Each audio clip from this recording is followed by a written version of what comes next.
Assalamualaikum warahmatullahi wabarakatuh. Bismillah, walhamdulillah, wassalatu wassalamu ala rasulillah Sayyidina wa maulana Muhammad ibn Abdillah wa ala alihi wa sahbihi wa man tabi'ahu wa wala.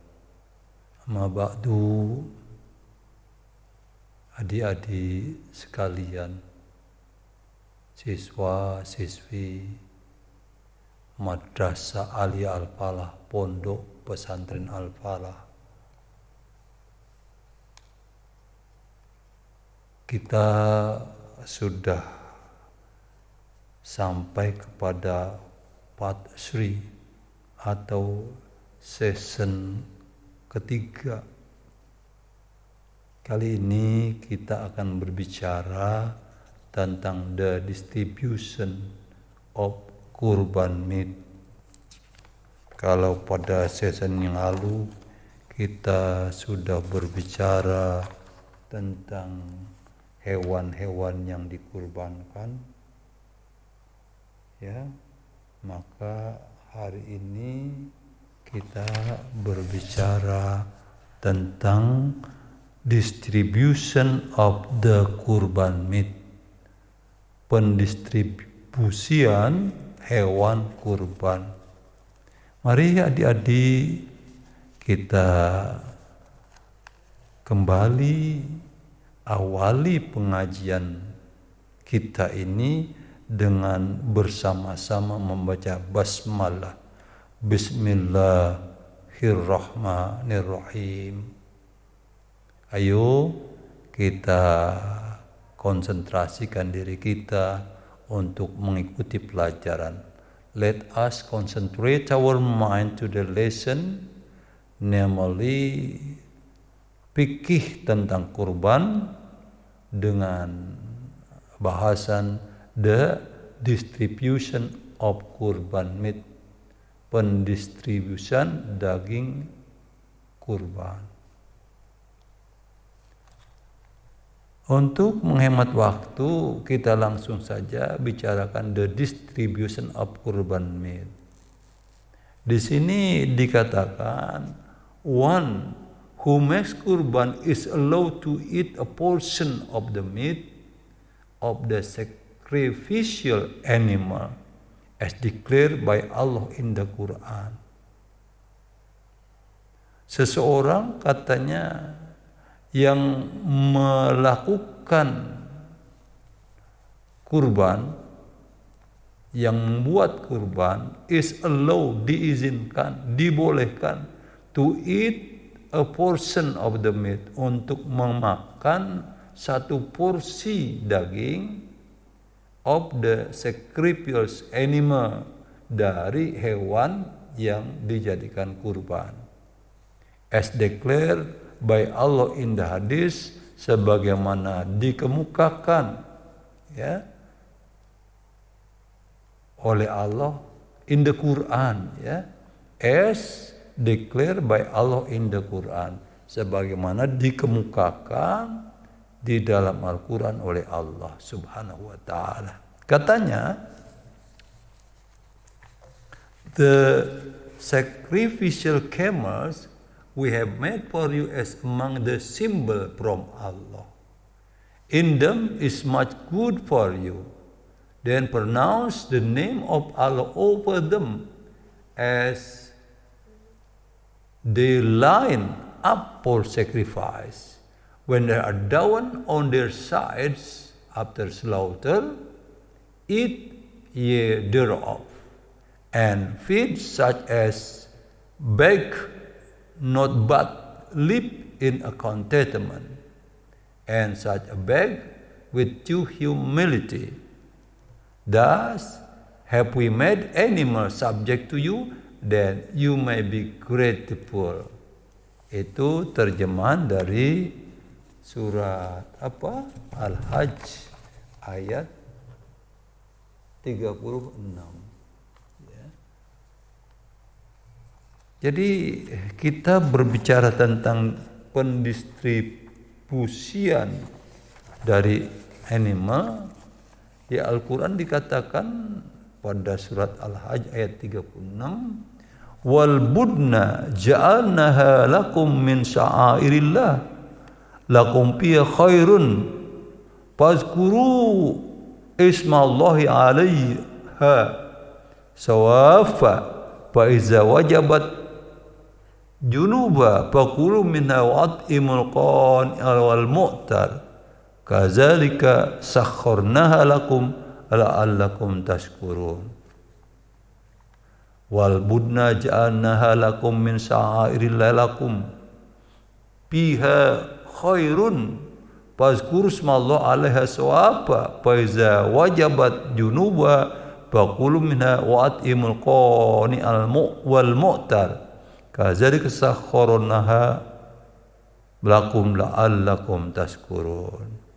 Di situ kalau kita artikan, dan telah kami jadikan untuk kamu untuk unta, kami jadikan untuk kamu unta-unta sebagian dari syiar Allah, ya, min sya'airillah, sebagian dari syiar Allah. Lakum fiha khairun, kamu memperoleh kebaikan yang banyak, pihak padanya. Fazkuru ismallahi 'alaiha sawaba. Jadi setelah itu, ya, di sini dikatakan, ya, dan zikir, sebutlah olehmu nama Allah ketika kamu menyembelihnya, ya, menyebut Allah ketika kita melakukan penyembelihan.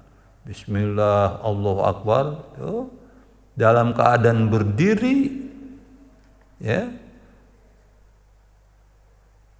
Apa kemudian katanya? Fa iza wajabat junubuha faqulu minna wa'imul qa'il wal mu'tar.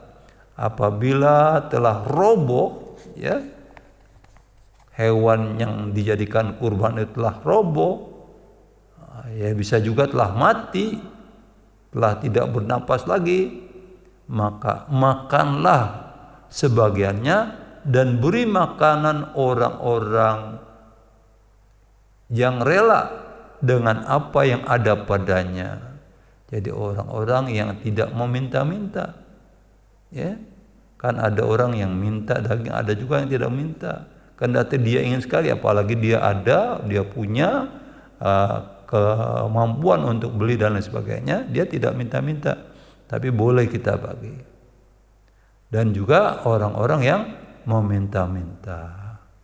Kadzalika sakharnaha lakum, demikianlah kami telah menundukkan unta-unta itu kepadamu, la'allakum tashkurun, mudah-mudahan kamu bersyukur, ya, dengan apa yang telah kamu laksanakan itu. Lanjutkan, adik-adik, masih kita berbicara pendistribusiannya. In the distribution, it is recommended to be divided into 3 portions. Dalam mendistribusikan daging hewan kurban itu, it is recommended, dianjurkan, disarankan, to be divided, dibagi into 3 portions, menjadi 3 porsi. 1/3 for the kurban maker and his family, 1/3 sepertiga for the kurban maker, for the sacrifice maker, untuk orang yang berkurban, and his family, dan keluarganya. A third for his neighbors and friends, sepertiga lagi dibagikan untuk his neighbors, tetangganya, and friends, dan teman-temannya, sahabat-sahabatnya. And a third for the needy of those who ask, dan sepertiga lagi untuk the needy, orang-orang yang butuh atau orang-orang yang meminta. Those who ask, mereka yang minta. It is narrated in a hadith from Ibnu Abbas that Rasul peace be upon him had said. Disampaikan, diceritakan dalam sebuah hadis bahwa Ibnu Abbas ya, mengatakan bahwa Rasulullah pernah bersabda, a third to feed his family, a third for his needy neighbors, and a third given for charity to those who ask. Jadi sepertiga bagian untuk diberikan kepada dia yang berkorban dan keluarganya, sepertiga untuk tetangga-tetangga sekitar yang butuh, yang mungkin minta datang atau mendapatkan kupon, and a third given for charity, dan sepertiga lagi adalah untuk derma sebagai amal to those who ask, buat orang yang meminta. Ya.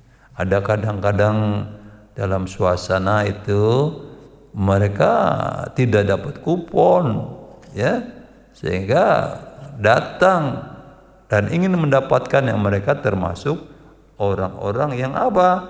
Those who ask, yang meminta. However, when it is a kurban for nazar bahasanya nazar, ya. Tetapi bagi hewan kurban untuk nazar, according to the Hanafi and Syafi'i school, menurut mazhab Hanafi dan mazhab Syafi'i, ya, Imam Hanafi, Imam Syafi'i, apa? The kurban maker is not permitted to eat the meat. Orang yang berkurban tidak diizinkan, tidak dibolehkan, dilarang to eat the meat of the sacrificial animal, untuk memakan daging dari hewan yang dikurbankan. Even a bite, nor to profit from the slaughter animal. Ya, jadi bahkan makannya cuma a bite, sedikit. Kalau bahasa kita segigitan, sepotong, juga tidak dibenarkan untuk mengambil keuntungan dari hewan kurban yang dikurbankan. Itu kalau apa? Nazar. Ya, kalau yang sunnah gitu, ya, maka dia dibenarkan tadi sepertiga untuk boleh, katakanlah dia yang berkorban dan familianya. Kemudian kita lanjutkan kepada the slaughter time, waktu untuk berkurban. The most prominent period for slaughtering sacrificial animal is on the Nahar Day. Waktu atau periode yang paling tepat, yang paling terkemuka, ya, dikenal for slaughtering sacrificial animals, untuk menyembelih hewan-hewan kurban, is on the Nahar days, adalah pada hari-hari Nahar, i.e. yakni on Eid al-Adha, pada hari Nahar, hari Idul Adha, on the 10th day of Zulhijjah, pada tanggal 10 bulan Zulhijjah. Mungkin ya setelah kita sholat Idul Adha, sepulangnya sholat, maka kita melakukan pemotongan hewan kurban. Right after performing the prayer of Eid al-Adha, tepat setelah selesai itu performing, menyelenggarakan sholat Idul Adha. For those who don't participate in the prayer, for those, bagi orang-orang who do not participate, yang tidak ikut in the prayer, pada sholat Id, haji misalnya, those making pilgrimage in Mecca, orang-orang yang sedang menyelenggarakan haji di Mekah, ya, kan mereka banyak itu tidak ikut sholat Idul Adha, ya.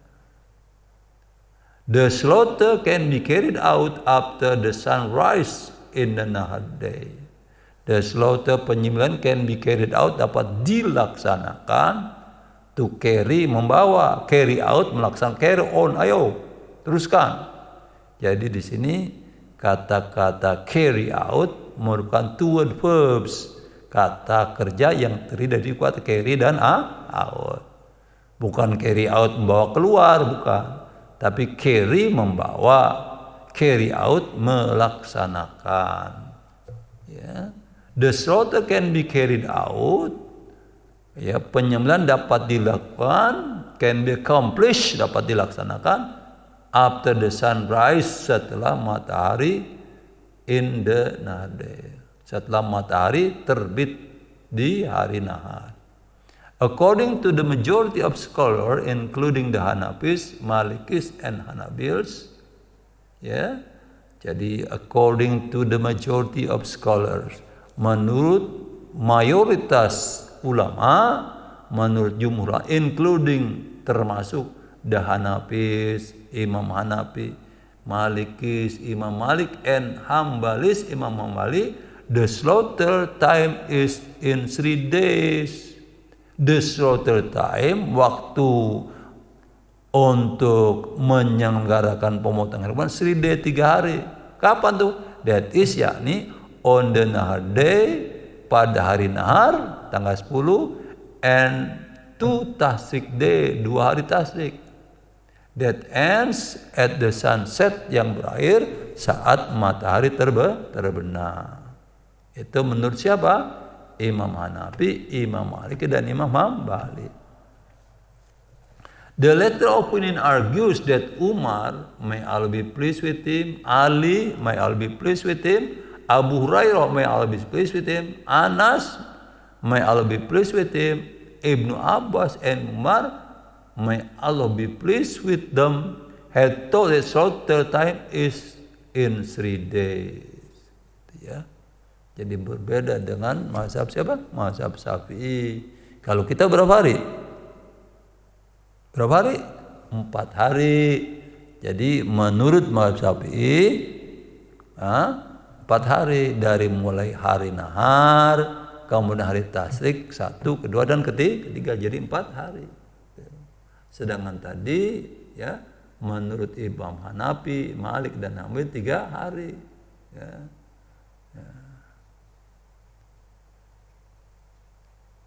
Pendapat yang berikutnya itu katanya, ya, Sayyidina Umar radhiyallahu an, Sayyidina Ali radhiyallahu an, Abu Hurairah radhiyallahu an, Anas radhiyallahu an, itu Ibnu Abbas, Ibnu Umar, ya. Semoga Allah memberikan ridho kepada mereka. Hetod telah mengatakan that slaughter time is in 3 days, waktu berkurban 3 hari. There is no way that the determination of the time is based on their own ijtihad. Ya, tidak ada cara bahwa mereka menetapkan waktu yang didasarkan untuk pelaksanaan pemotongan hewan adalah merupakan ijtihad. Instead, sebagiannya they had heard it from Rasulullah.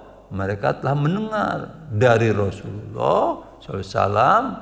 Ya, itu katanya. On the other hand, sebaliknya, the Shafis and some of the Hambalis, including Ibnu Taimiyah, maintain that slaughter time is 4 days. Jadi kalau tadi pendapat 3 mazhab, ya, itu 3 hari, ini katanya sebaliknya, ya, mazhab Syafi'i dan sebagian dari mazhab Hambali, ya, termasuk Ibnu Taimiyah, maintain, ya, mempertahankan, maintain bisa juga memelihara, merawat, that the slaughter time, bahwa waktu untuk penyembelihan is 4 days. Berapa hari? 4 hari.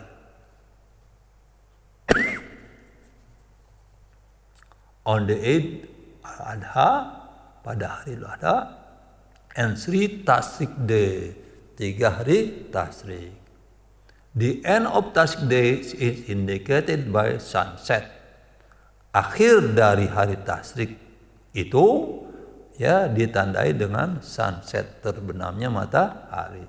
This opinion refers to Rasulullah saying in a hadis. Pendapat ini mengacu pada hadis Nabi Muhammad SAW yang berbunyi, all tasyrik days are slaughter days. Nabi pun mengatakan semua hari tasyrik adalah hari penyembelihan. Jadi semua hari tasyrik berarti hari ke-1, ke-2, dan ke-3 semuanya adalah hari penyembelihan. Dengan demikian 4 hari. Al-Hassami said, kami mengatakan, this hadis has strong narrators. Hadis ini memiliki perawi yang kuat. With this authentic hadis, dengan hadis yang otentik ini, ya hadis kan ada tingkatannya, ada sahih, ada hasan, dan seterusnya. Jadi with this authentic hadis, dengan hadis yang otentik ini, yang sahih, the Shafi'is then holds a firm opinion. Nah, Imam Syafi'i dan pengikut-pengikutnya kemudian memegang teguh hadis Nabi ini. Jadi bukan 3 hari, tapi 4 hari. Layak kalau misalnya di masyarakat kita hari ke-4, yaitu tasyrik ketiga, masih ada yang melakukan pemotongan hewan kurban. Adik-adik sekalian, ya, kita lihat ya. Jadi ada perbedaan, ada yang 3 hari, ada yang berapa? 4 hari.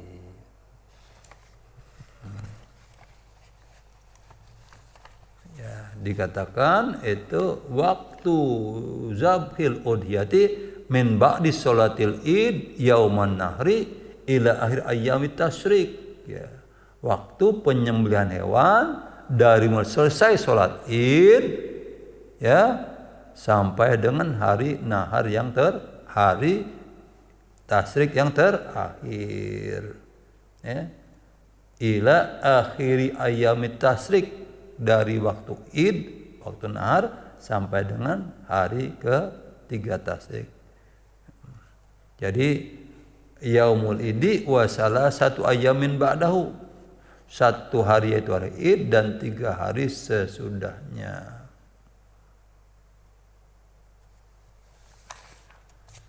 Kita masuk ke bagian berikutnya, methods of slaughtering the kurban animals. Methods, cara of slaughtering, penyembelihan the kurban animals, hewan-hewan kurban. Kurban ingat, sacrifice, the sacrificial animal. Making kurban by definition is slaughtering a sacrificial animal. Melakukan korban dengan definisi penyembelihan hewan yang menjadi kurban, hewan yang dikurbankan. The majority of scholars suggest that it is not lawful to simply give the money to the needy and poor as much the animal values.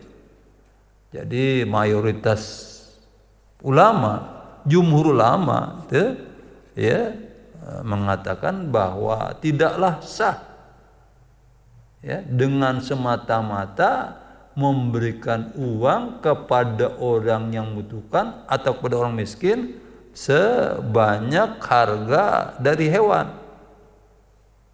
Jadi kalau kita membeli kambing katakanlah dengan harga 2.300.000 atau 2.500.000 misalnya, jadi kita serahkan saja uang itu kepada the needy, orang yang butuh, and the poor, orang-orang miskin, itu enggak sah menurut jumhur ulama. Without any activity of slaughtering, tanpa ada kegiatan penyembelihan.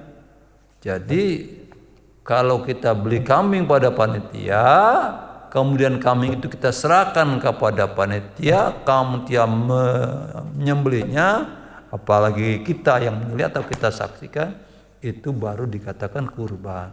Kalau uangnya saja tidak sah menurut jumhur ulama. Making kurban is to slaughter a sacrificial animal and the distribution is made to the needy. Yang dikatakan melakukan korban ialah menyembelih hewan kurban, kemudian mendistribusikannya berupa dagingnya didistribusikan kepada orang-orang yang membutuhkan. The majority of scholar, mayoritas ulama of the Malikis dari Imam Malik, the Hambalis, Imam Hambali and adanya point out that making kurban by slaughtering goat is more prominent than giving alms by the value of the animal. Jadi kata beliau nih, Imam Malik, Imam Hambali dan orang-orang yang sependapat dengannya mengemukakan bahwa membuat kurban, melakukan kurban dengan menyembelih adalah lebih baik, ya. Menyembelih katakan kambing atau sehingga lebih baik, lebih utama daripada memberikan uang. Sedangkan tadi jumhur tidak sah. Imam Hambali, Imam Malik ya berarti sah, cuman ya tingkat ya nya itu lebih rendah. Ya. Yang bagusnya adalah dengan penyembelihan. By the value of the animal, daripada memberikan uang, memberikan bantuan berupa nilai hewan itu. Suppose it is legal to make kurban simply by paying the price of the animal, then the essence of why a kurban is kept will be lost. Ya, dikatakan suppose it is legal to make kurban simply by paying the price of the animal, misalnya sah, dikatakan sah itu melakukan kurban hanya dengan membayar harga hewan itu. Dan kemudian the essence of the kurban, esensi daripada kurban, ya, inti daripada kurban itu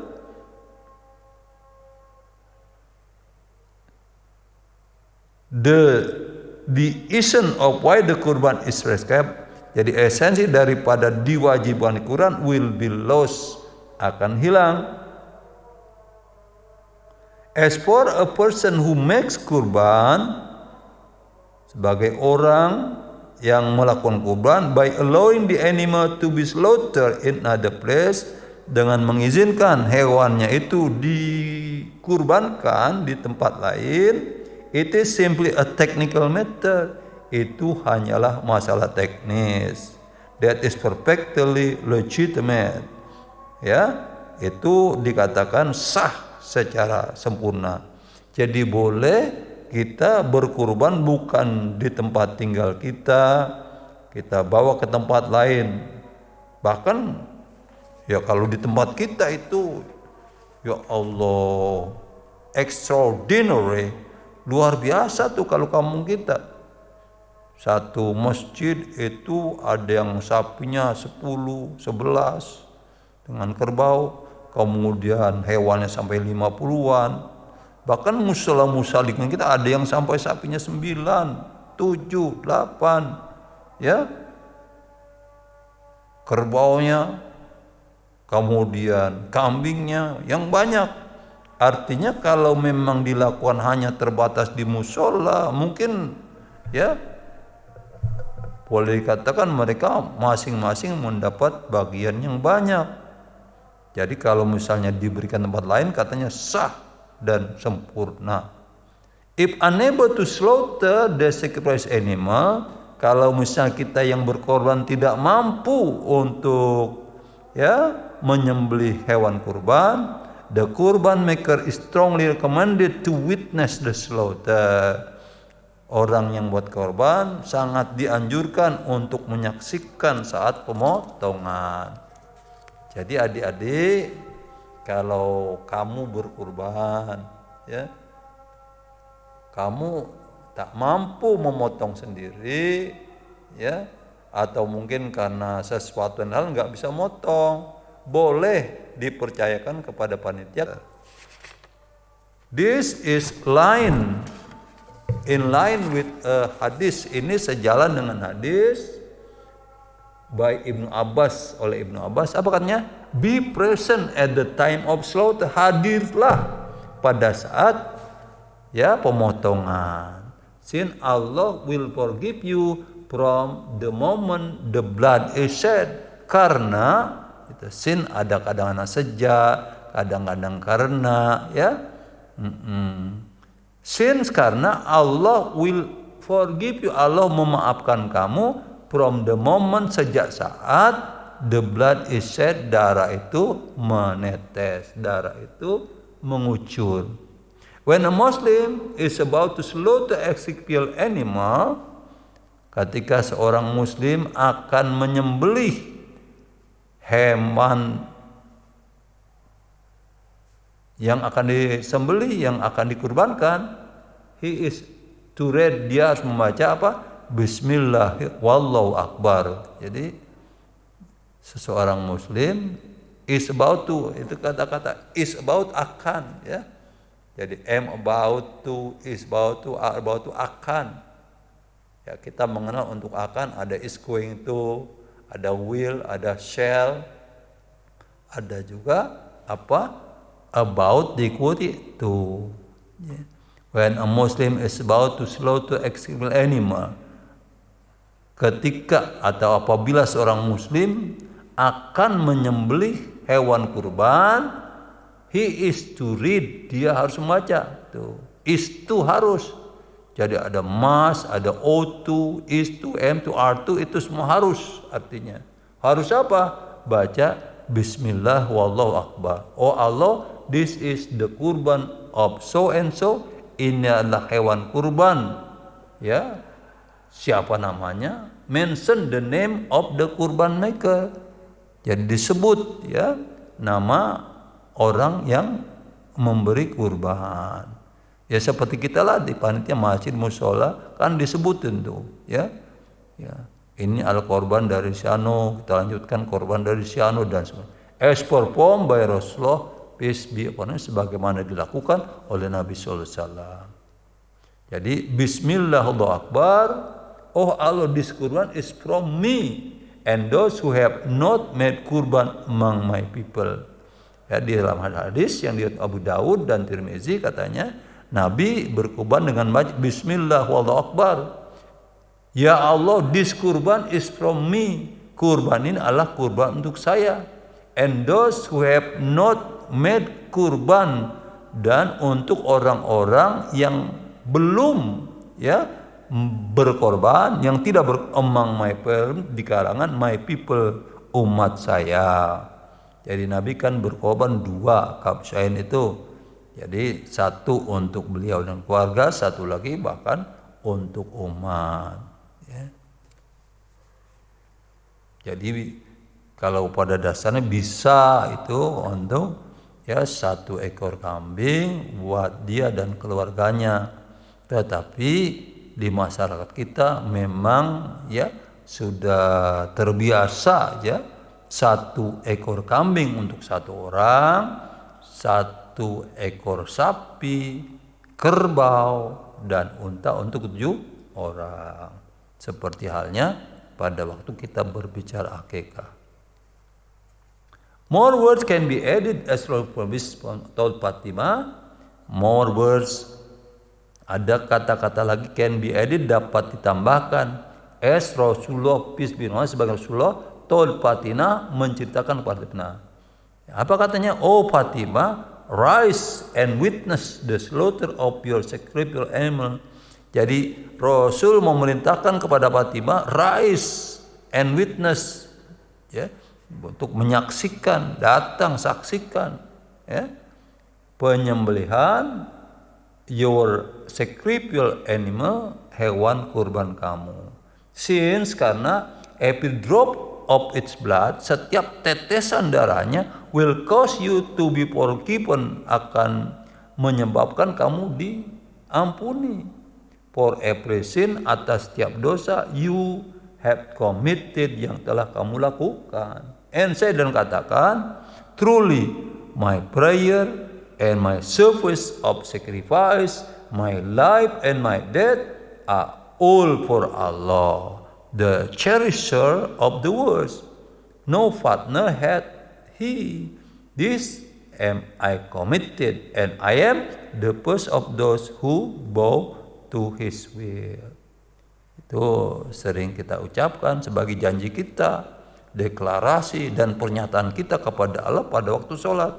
Inna sholati wa nusuki wa mahyaya wa mamati lillahi rabbil alamin. Sesungguhnya sholatku, ibadahku, kehidupanku, matiku, ya, lillahi rabbil alamin. Adik-adik santri pondok pesantren Al-Falah, siswa-siswi Madrasah Ali Al-Falah, inilah yang bisa kita bahas untuk kemudian nanti kita pada season berikutnya, yaitu making a joint kurban, berkurban bersama-sama. Mudah-mudahan ada manfaatnya. I hope you try to understand the material and follow the next material, namely making a joint kurban. Manakala terdapat kekurangan di sana sini, saya mohon dibukakan pintu maaf yang seluas-luasnya. Billahi taufiq wal hidayah. Wassalamualaikum warahmatullahi wabarakatuh.